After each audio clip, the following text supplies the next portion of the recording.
Saya tak kira lah tuah ke, lekir ke, lekiu ke, kasturi kan. Pakai nama-nama yang molek. Orang yang biasanya buruk akhlak ni memang bersembunyi di bawah nama yang baik. Macam-macam lah. Okay? Kalau dalam hidup kita gila publicity bang. Kita gagal jadi artis kerana muka kita macam kotak kasut. Kita gagal menjadi pengkritik politik kerana fahaman politik kita hanyalah sejengkal. Kita gagal menjadi gangster kerana orang nak rindu kita, kita lari. Jangan datang dan ganggu soal-soal perjuangan yang orang berpegang pada Ittihad.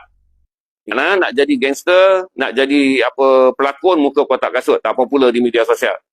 Nak jadi influencer, hidung macam jambu batu, tak dapat popular. Itu bukan salah kita. Itu bukan salah orang yang berjuang untuk mencintai Palestin. Soal orang yang berjuang untuk mencintai Palestin, dia tak cari glamour, tuan-tuan. Saya bagi tuan-tuan tak, Abu Ubaidah sangat popular. Lebih besar daripada apa yang kita ada. Mereka tidak berjuang untuk mencari publicity. Mahmud Darwish. Alec Odeh ditembak mati di Simpang Lebuh Raya. Alec Odeh, orang yang ditembak mati di Simpang Lebuh Raya. Dia menulis puisi zaman tak ada media sosial. Dia dibunuh oleh ejen-ejen Mossad kerana puisi dia sangat pengaruh. Rafa'an, seorang penyair. Dia tak stream pun daripada Palestin. Tapi Israel tembak rumah dia kerana tulisan-tulisan dia di media barat sangat dipengaruhi dan sangat mempengaruhi orang lain. Jadi perjuangan mengenai Palestin ni tuan-tuan, bukan budak sumut je buat, bukan kawan-kawan sumut je buat. Dia dilakukan oleh seluruh dunia. Oleh orang-orang yang tidak dilahirkan sebagai anjing yang cemburukan kepada bulan dan anjing tamak yang kehilangan tulang yang digonggong. Jadi saya buat tuan-tuan faham. Jadi janganlah cuba menjadi bajingan yang kemudiannya nak mengatakan semua orang dalam hidup ni nak populariti dan nak limelight. Tak ada.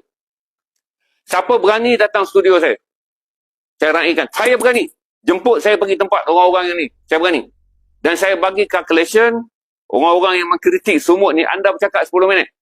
Saya cakap 3 minit dia. Anda cakap 10 minit, saya cakap 3 minit dia. Sebab saya faham, kena bagi 10 minit sebab bodoh sentiasa membiak. Ambillah 10 minit. Sebab orang bodoh ni, dia perlukan 10 minit. Ihdinas siratal mustaqim, jalan yang lurus, dia perlu 3 minit dia. Datang ke studio saya pun saya raikan. Pergi sampai ke rumah tuan-tuan pun saya akan pergi. Janji kita berdebat mengenai bagaimana perjuangan mengenai Palestin sebenarnya bukanlah perjuangan drama, bukanlah perjuangan wayang, dan bukanlah perjuangan untuk mendapatkan publicity. Benda ni bukan baru tuan-tuan. Oleh kerana orang bodoh ni tidak membaca sejarah. Dia tak tahu perjuangan membebaskan Palestin ni. Saladin kita ingat sampai sekarang. Tapi tak siapa mengatakan Saladin tokoh yang glamour. Saladin diingati kerana tokoh yang paling penting dalam sejarah Islam membebaskan Masjid Al-Aqsa. Tak ada istilah Saladin adalah bintang popular. Kenapa Raja Muhammad Al-Fatih diingat? Raja Muhammad Al-Fatih diingat pada tahun 1458 dia membebaskan Konstantinopel. Kerana dia ingin memenuhi kehendak Rasulullah. Bahawa satu hari jatuhlah Byzantine ini kepada tangan orang Islam. Dia bukan seorang penggila glamour dan dia bukanlah seorang yang cuba menjadi populis. Jadi sejarah perjuangan Palestin ini dah berlaku dengan peristiwa yang begitu panjang. Sebelum Palestin jatuh pada 1948 di atas pakatan di antara British dan juga Israel, Palestin dah pernah jatuh dah dulu.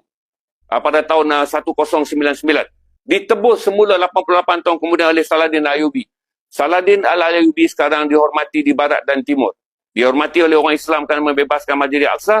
Dihormati oleh orang barat sebagai seorang yang apabila berjanji, dia berjanji sebagai seorang Muslim sejati. Itu je.